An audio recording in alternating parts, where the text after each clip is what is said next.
माया वही शक्ति जो भगवान को मनुष्य से दूर कर देती है, जो मन को भटकाती है और ध्यान को टूटने पर विवश कर देती है, जो सत्य को ठुकरा कर असत्य को आकर्षक बना देती है।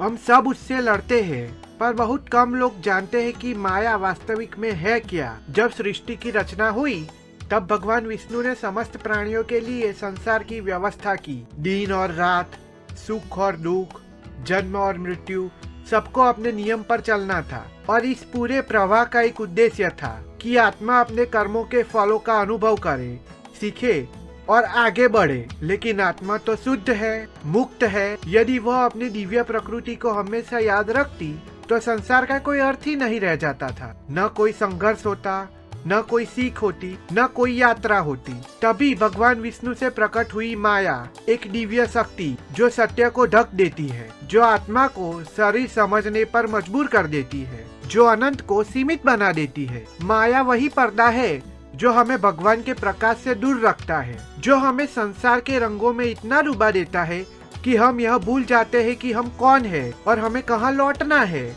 माया हमें बड़े शोर से नहीं बांधती, वह मन में पैदा हुई छोटी छोटी विचलनों से बांधती है। जब हम भगवान का नाम स्मरण करना चाहते हैं और जब हम ध्यान में बैठते हैं और अचानक मन भागने लगता है, विचारों में, इच्छाओं में या चिंता में, यही माया का जाल है। वचनामृत ग्रंथ में भगवान स्वामीनारायण ने माया का स्वरूप बेहद सरल शब्दों में बताया है।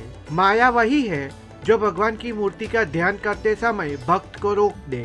तो आखिर सवाल ये होता है कि इससे बाहर कैसे निकले। सिर्फ एक उपाय, मन को हर बार, हर क्षण फिर से भगवान की ओर मोड़ना, ध्यान में टिकते रहना, क्योंकि जहाँ स्मरण स्थिर रहता है वही माया टूट जाती है। गीता में भगवान श्री कृष्ण स्पष्ट कहते हैं, मेरी यह त्रिगुणमयी माया अत्यंत कठिन है पार करने को।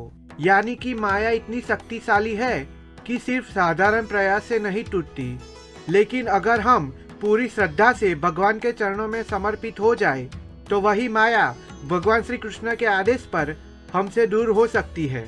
इसका मतलब यह नहीं कि मुक्ति पलों में मिल जाएगी, यह आसान नहीं है। यह है ध्यान की हर छोटी कोशिश, नाम या भजन, निष्काम कर्म और श्रद्धा।